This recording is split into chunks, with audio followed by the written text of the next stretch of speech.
একদিন এক নির্জন পাহাড়ি গ্রামে এক জাদুকর বাস করত, নাম তার জাদুকর রামেশ।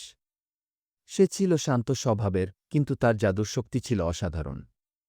হঠাৎ এক রাতে গ্রামের পুরনো শ্মশান থেকে বেরিয়ে এল একটি দুষ্টু ভূত, নাম কুটকুটে। সে গ্রামের ঘরবাড়ি উল্টেপাল্টে দিচ্ছিল, শিশুদের ভয় দেখাচ্ছিল, আর বাতাসে ছড়িয়ে দিচ্ছিল ভয়ের গন্ধ। গ্রামবাসীরা দিশেহারা হয়ে ছুটে যায় রামেশের কাছে।